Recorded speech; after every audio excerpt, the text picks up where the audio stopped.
CoachCast no ar, sejam todos bem-vindos e bem-vindas a mais um episódio. Hoje falaremos aqui com uma mineira lá de Belo Horizonte, mas eu logo apresento ela. Antes de mais nada, eu quero fazer um pedido para você, ou no YouTube ou no Spotify, seja lá onde você estiver assistindo ou ouvindo, curte aí o nosso canal, se inscreve nele, ativa as notificações. Um exemplo, lá no YouTube, somente 15% das pessoas que assistem são inscritos no canal, então 85% ainda não se inscreveram. Então, vai lá, se inscreva tanto no YouTube quanto no Spotify ou na sua plataforma preferida de podcasts.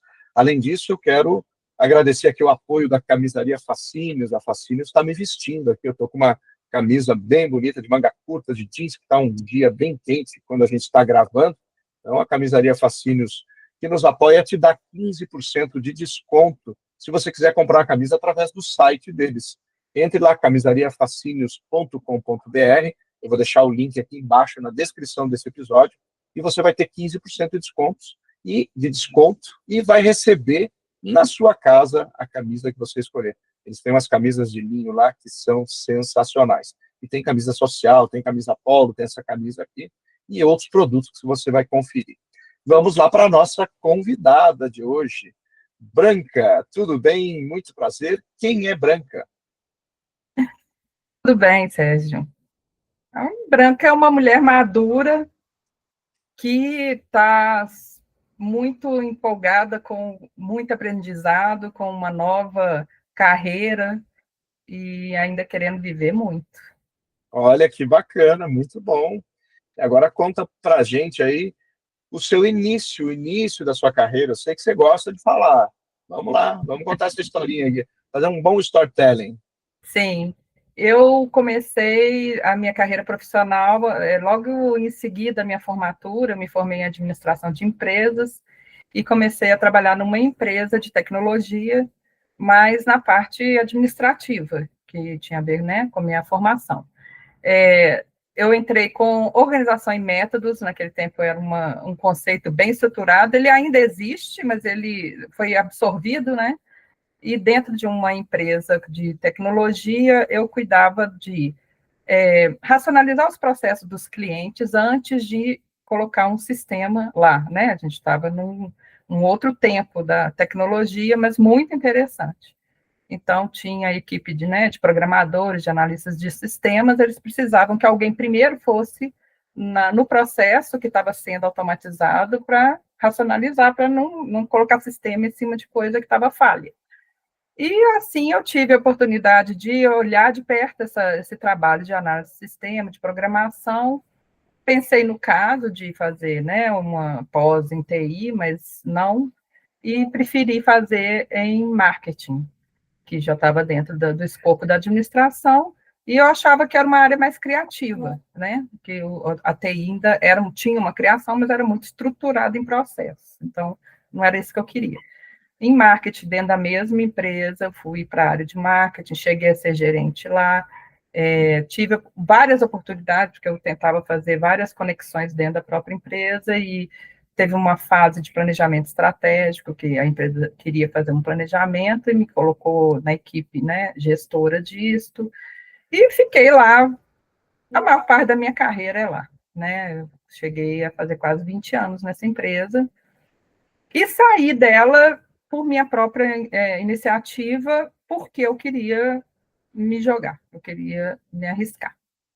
Então, durante esse processo, comecei a fazer muitos cursos de autoconhecimento, tanto pessoal, assim, terapia, etc. e tal, mas mesmo com relação ao trabalho, o futuro do trabalho, o futuro das coisas, né? Eles tinham esse curso.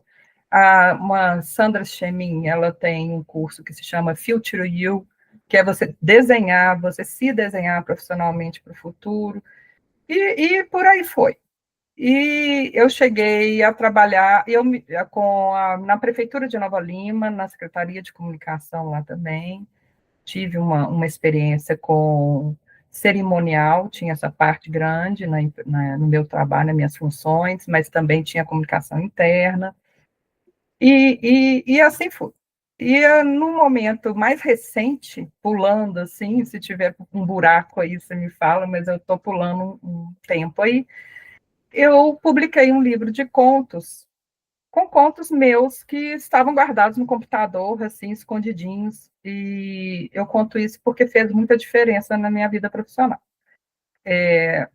Foi uma iniciativa, eu mandei para a editora, várias amigas, né, me dando apoio para isso, me dando aquele empurrão, e assim fez uma diferença grande, porque eu recuperei essa paixão pela escrita, eu enxerguei toda a minha trajetória por esse lente da escrita. E também nesse processo de procurar dentro do trabalho algo que fosse a minha paixão, algo que fosse uma coisa que eu tivesse aquele estado de flow que se fala, né? E escrevendo eu alcanço esse estado de flow, é realmente uma coisa que eu faço assim. E com isso, eu comecei, mudou bastante, fez uma transformação na minha lente sobre o que eu posso entregar, todo meu também, esse meu aprendizado, meu interesse em rever o trabalho, rever o que significa trabalho, rever o que você pode dar de produtivo para o mundo, diante do que você tem para isso, né? Eu me encontrei nessa área de comunicação, né? Esse nome, vamos dizer assim, né? Uhum. É muito grande, né? É muito abrangente.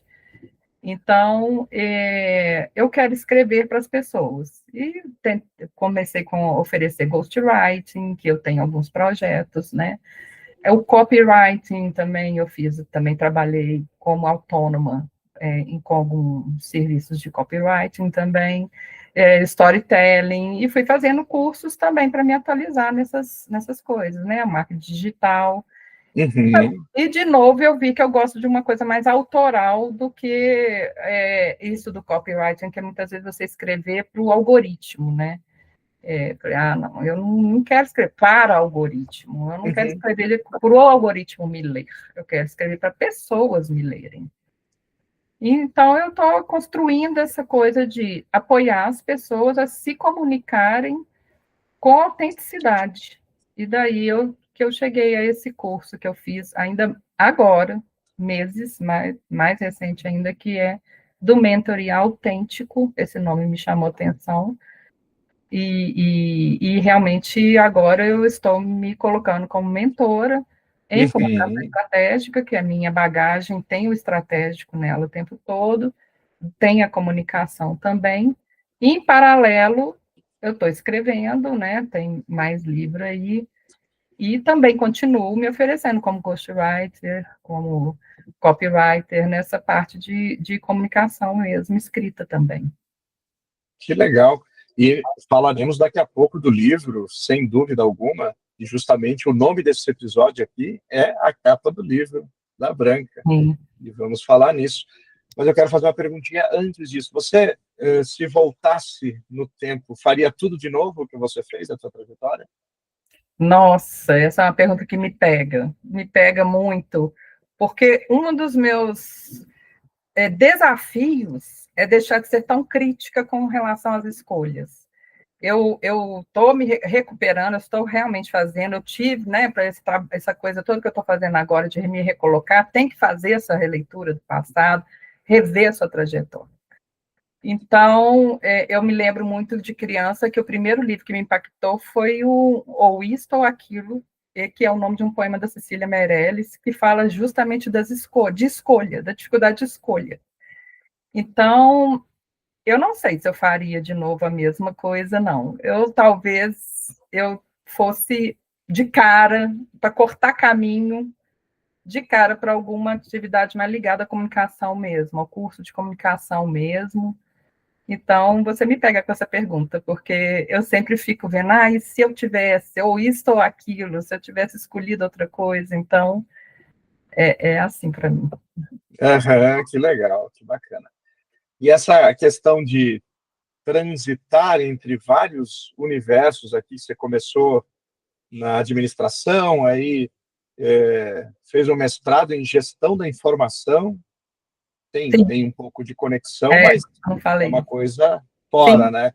Como é que foi isso, essa escolha desse mestrado? Quando eu faço, igual a última pergunta, faço essa releitura do meu caminho, eu sempre fico pensando, e se eu tivesse, e se eu tivesse, e se eu tivesse? E, na verdade, eu posso olhar por uma lente que é esta de, nossa, são coisas, né, que não tem, à primeira vista, nada a ver uma com a outra. E meu trabalho agora é justamente ver o que tem muito a ver uma coisa com a outra, né? Então, e o que eu acho que tem a ver muito uma coisa com a outra é esta gestão do que você comunica. Dentro do marketing, você tem, eu gostava sempre da parte de comunicação com o cliente, com embalagem do produto para o cliente, entender o que o cliente queria, para também fazer essa ponte com a área de vendas, com a área de produção do serviço. Meu mestrado em gestão da informação, ele tem esse nome porque ele foi oferecido para a empresa que eu estava, que era de TI, né? E quando eu entrei no mestrado, eu dei essa puxadinha para o lado da comunicação, e inclusive foi a puxadinha de orelha que eu levei na banca, quando eu apresentei meu trabalho final, que eu estava fugindo um pouco, eu tinha puxado para a comunicação. Porque eu falei das barreiras de comunicação que existem exatamente entre o que o cliente quer e o que a empresa constrói. Então, na verdade, tem muito a ver uma coisa com a outra. Porque comunicação, como Uhum. eu falei antes, quando a gente estava conversando, é uma área humana, né? É uma área humana. A gente comunica o tempo todo. Então, eu sempre tenho essa linha que une, né? O que parece, a princípio, diverso. E não poderia ser diferente na tua parte de comunicação e tampouco na parte dos estudos, né? Você é filha de professores intelectuais, sem dúvida alguma, teria que ir por esse caminho também, né? Ah, sim, isso é em casa. Em casa, o papo sempre foi muito esse. Meu pai, ele é da área do direito, até ele queria muito que eu fosse para a área do direito, eu fugi. Mas ele tem livro de filosofia, ele era filósofo, assim, ele dava aula de filosofia do direito. Então, e minha mãe também, ainda é viva, ela tem uma cultura que é invejável, assim, é invejável. E ela deu aula de história da educação, então ela liga tudo muito à mitologia, e é muito. Então, eles são intelectuais. A conversa na minha casa é intelectualizada, entendeu? Então, não tinha mesmo como fugir, não. Que legal. E é sensacional quando existe isso, quando a gente tem essa vivência, né, de pessoas que nos incentivam a estudar, a ler, a ter uma percepção diferente, né? Sim, leitura sempre foi uma coisa muito importante, bibliotecas grandes, tanto aqui na casa da minha irmã, na casa do meu irmão, casa do meu pai Uhum. tinha. Sempre eu estou acostumada a ver grandes estantes cheias de livros. Aham. E você tem algum livro que te marcou assim o teu início da tua vida de leitora? O início eu até citei um que é da Cecília Meirelles, de poemas, né? Eu, criança, eu tentei fazer poemas parecidos, né? Eu até recuperei há pouco tempo, por causa de Dia das Crianças, até um Uhum. poema meu infantil. E eu sempre escrevi muito bem desde criança, assim, era uma coisa que chamou atenção em escola, assim, as minhas redações. E livro, eu tenho uma característica minha, pessoal, que eu não gosto muito de escolher. Já falei disso, né? Então, quando me perguntam qual é o seu preferido, qual que é o marcante, eu fico meio escapulindo da resposta, como eu estou Aham. fazendo agora. Eu tenho vários livros. Eu tenho a Clarice Lispector, é uma coisa que eu, né, tanto livros dela quanto a biografia dela, é uma pessoa que me marca muito pelo jeito dela mental, né? Ela escreve sobre a mente dela, né? O Somerset Maugham era né, um escritor inglês que meu pai gostava muito.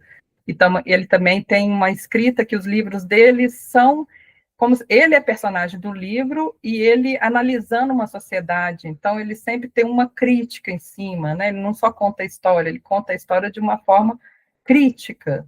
Então, são autores que me impressionam, assim. posso dizer. Sensacional, que coisa boa. E eu tenho um livro que me marcou muito a minha adolescência. Eu acho que lá pelos meus 14 ou 15 anos eu já era um leitor assíduo, tinha o clube do livro, Aham, tinha várias formas, assim, eu sempre procurei estar também em contato com literatura, e foi O Dia do Chacal, do Frederic Forsyth, é, né? aham, É sensacional esse livro, eu tenho ele como, assim, uma grande inspiração pelas tramóias todas desse chacal, né, que foi, tem sim, até filme, né, ele queria matar o Charles de Gaulle, a França, aham, então a história é muito interessante, assim, eu gosto desse tipo sim, de é. mistérios, como você estava falando. Não é o meu livro preferido, mas ele é um livro que me marcou, né, Ah, eu entendi. lembro muito dele, assim, nessa fase, muito bacana. E É, olha só que nesse interessante, sentido, é esse livro de poemas, Ou Isto ou Aquilo, da Cecília Meirelles, que eu tenho ele guardado até hoje, e que é legal. 10 anos de idade que eu ganhei. Olha que bacana. Ele está, né, agora está virando perigoso falar o nome dele, eu acho isso uma coisa horrível, mas Monteiro Lobato, aquela coleção toda do Sítio Pica-Pau Amarelo, aquilo marcou minha capacidade de imaginar, né? Aquelas histórias me influenciaram demais para a minha capacidade de imaginar. A gente tem que tomar o cuidado É, também aí nessas questões atuais, né? Porque é um contexto histórico, né? Monteiro Lobato foi um escritor aí sensacional, sim. muito bom. E como você pensa em inspirar as pessoas a ler mais, a escrever mais, a pensar mais? Como é que você consegue fazer isso? É, Até porque como mentora vai ser um dos seus papéis, porque sabemos que se lê muito pouco no Brasil. sim, se lê muito pouco no Brasil. E outra coisa característica do Brasil é a gente viver em bolhas e nem se dar conta disso, né? Na verdade, a gente tem uma ilusão que o que a gente conhece o Brasil, e a gente tem que começar a entender que a gente não conhece o Brasil, né? Que a gente conhece muito restritamente o quem convive com a gente, né? Eu sou uma culpada confessa disso. Eu vivo numa bolha de leitores. Quando eu me propus a escrever esse livro de contos, a publicar, na verdade, né? Eu recuperei contos já escritos. Eu me espantei com o volume de pessoas que foi no lançamento e que comprou o livro. E o segundo, que foi um financiamento coletivo, que foi uma iniciativa da editora, eu também tive uma resposta muito boa. Então, eu convivo com leitores. Eu sei dessa verdade que você disse, que o Brasil tem poucos leitores, porque eu vejo, né, na mídia, eu vejo quando eu procuro a informação. Eu acho que, sim, é mesmo se apaixonar pela capacidade reflexiva. Eu tenho essa procura de recuperar que as pessoas reaprendam a refletir. Isso independe de nível socioeconômico, ou até mesmo cultural. As pessoas precisam, né, de conseguir refletir sobre elas mesmas, né? E eu vou tentar inspirar, escrevendo, falando, usando a mídia, usando podcasts, assim, quem sabe. Muito bom.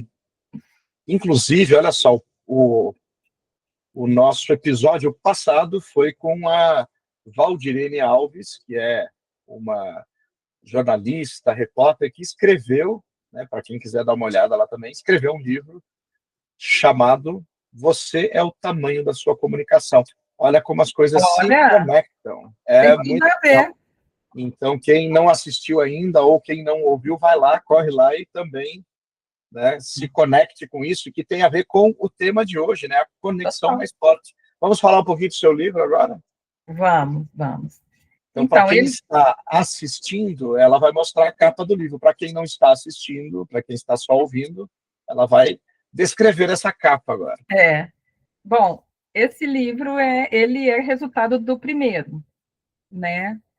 E tanto porque eu conheci a designer que fez a capa, que eu sou apaixonada pelo trabalho dela, quanto o fato dele existir mesmo, por quê? Pela recepção do primeiro, eu resolvi fazer um curso sobre escrita, formação de escritores, de um pessoal do Rio Grande do Sul, da editora Metamorfose, e eu achei muito interessante.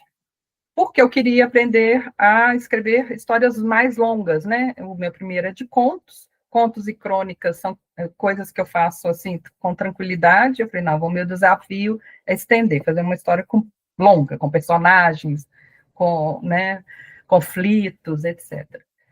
E esse livro nasceu desse curso, e eu parti do zero, comecei a escrever a história dele junto com o curso, usando as informações que eles estavam me dando, de planejar, né, de planejar essa história, de como construir mesmo essa história. E o curso não tem só esse módulo, não, tem vários, ele te alimenta de várias formas. E o fim do curso, a proposta é, vamos publicar um livro seu, com esse financiamento coletivo, e eles fazem a edição toda do livro, e me mandaram livros, então a venda é por minha conta, eles não têm direito autoral, eles não fazem distribuição, eles só te ajudam a concretizar aquela história e torná-la, né, palpável. E foi muito interessante. Então, esse livro tem isso, ele surgiu dessa forma. Eu te respondi? Respondeu, sem dúvida. Você só não fez a descrição da capa. Ah, exatamente. Bom, a descrição sabia que está faltando alguma coisa. Então, o livro é uma imagem produzida com inteligência artificial, não sei se está conseguindo ver, porque eu estou... Afasta um pouquinho ele, afasta um pouco. Isso, aí sim. Olha, ele trata de conexões. A imagem é uma imagem criada por IA, tem interpretações, tenta ser conexões neurais, tenta ser conexões de rede, não é uma imagem de pessoas, nem de objetos conhecidos. Uhum. Ele realmente retrata a conexão, e tem uma conexão principal no centro, que tenta retratar o romance de que o livro fala. Ele é em torno dessa conexão principal, a história se desenrola com as outras conexões deles. Muito Então, bom. é uma imagem abstrata, mas muito bonita, de círculos formando conexões e com linhas demonstrando essas conexões. Que bacana. E ele chama a conexão mais forte. Como é que as pessoas fazem para comprar o teu livro? É preciso entrar em contato comigo. Os livros estão comigo, né? Eu posso enviá-lo, envio por correio. Quem é daqui mais próximo de mim, eu entrego, com certeza, em Entrega mão. pessoalmente e autografa? Autografo, com certeza. Tanto que o financiamento coletivo se tratava disso, da pessoa adquirir o livro autografado. Então, é uma coisa que faz parte, com certeza. Então, é meu contato, é conseguir um contato meu, eu tenho nas redes sociais, posso divulgar dessa forma, né? Tem e-mail, WhatsApp. Por favor. Sou eu. Depois a gente deixa aqui, então, o seu Instagram, o seu LinkedIn. Qual que é a tua rede mais ativa?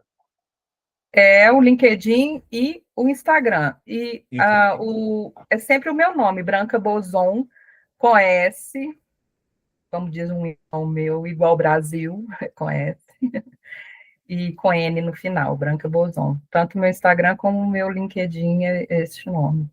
Ótimo. Excelente. E vamos falar um pouquinho da transição de carreira, como é estar na atividade, como é você estudando, você fazendo lifelong learning efetivamente.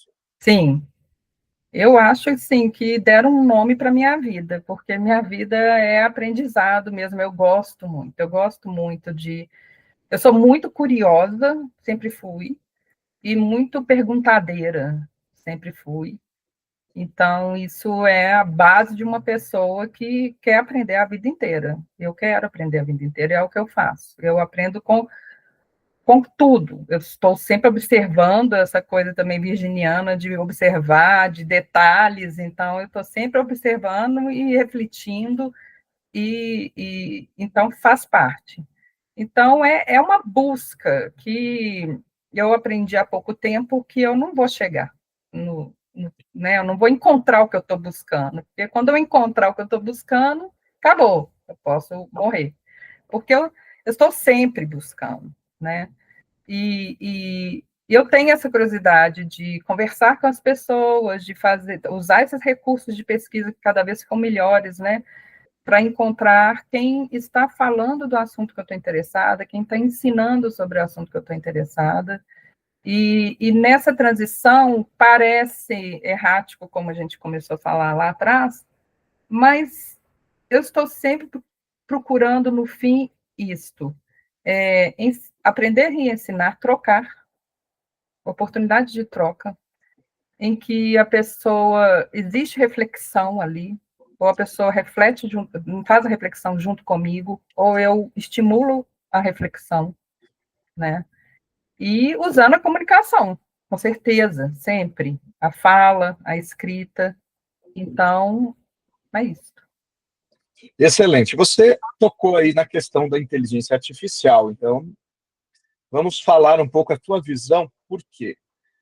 Muitas pessoas hoje não estão mais escrevendo, elas não estão mais treinando a escrita.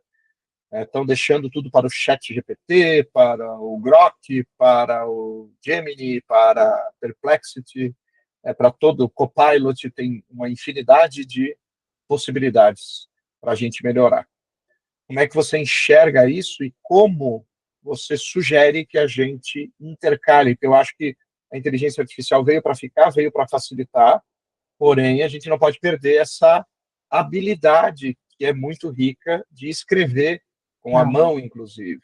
Sim, sim. Existe uma conexão, né, entre o cérebro e o movimento da mão.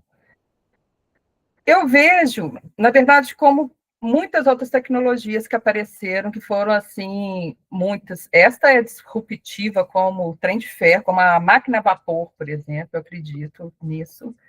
Mas várias outras tecnologias nesse meio do caminho aconteceram e que mudaram muito, né?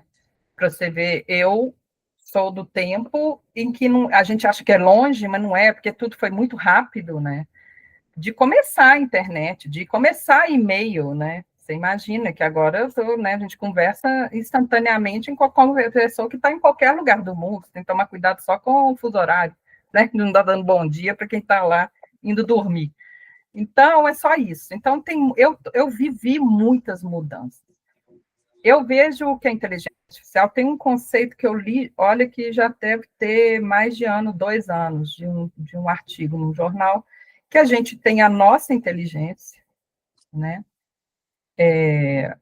A gente tem a inteligência coletiva, quer dizer, eu e você conversando, eu estou usando a sua inteligência para melhorar a minha, para clarear conceitos meus.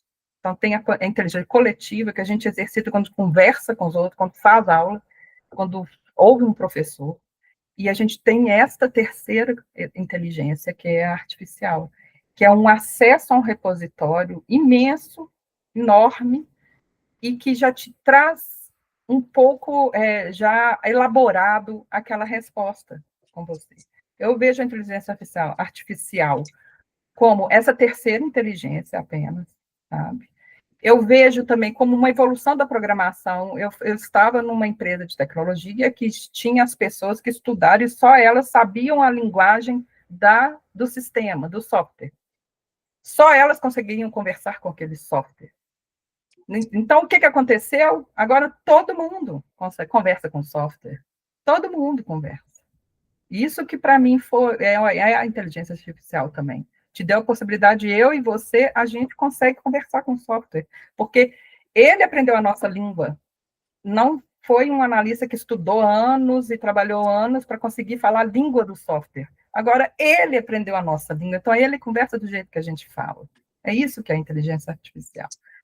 E eu acho que tem também a questão de um momento. A gente está num momento em que a gente fica com medo, a gente fica abduzido por aquilo, a gente acha que é só preto, só branco. Eu acho que vai acalmar, a gente vai ficar mais tranquilo com o uso da inteligência artificial, e a gente vai começar a saber usá-la e ter essa coisa crítica. Olha, eu gosto de usar, eu não gosto de escrever com a mão, então ótimo que isso existe.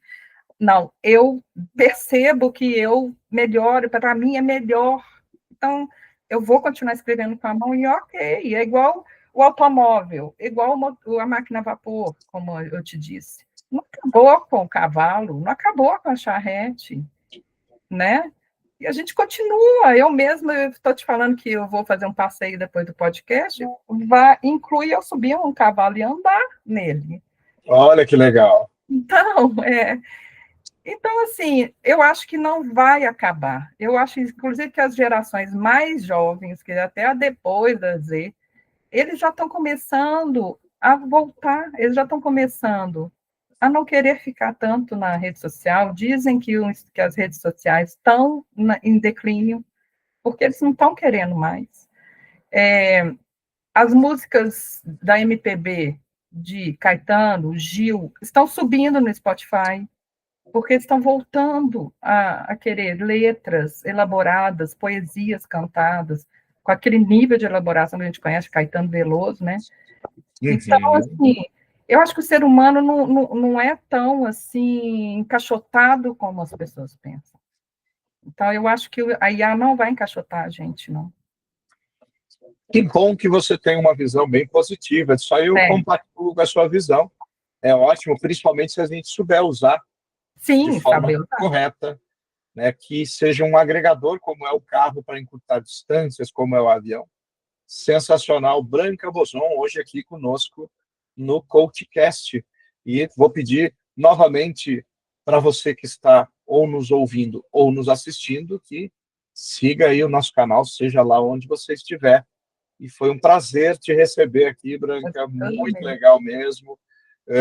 Compre o livro da Branca, eu vou receber o meu em breve aqui. Sim. E até a próxima. Até a próxima. Eu agradeço demais essa oportunidade e espero ter feito as pessoas refletirem, que é o que eu quero. Com certeza, e sucesso aí na sua jornada, sucesso Obrigada. no aprendizado, sucesso na mentoria. Tenho Obrigada. certeza que vai ser incrível essa tua jornada. Ótimo, Sérgio. Amém. Muito obrigado. Tchau, obrigada a todo mundo.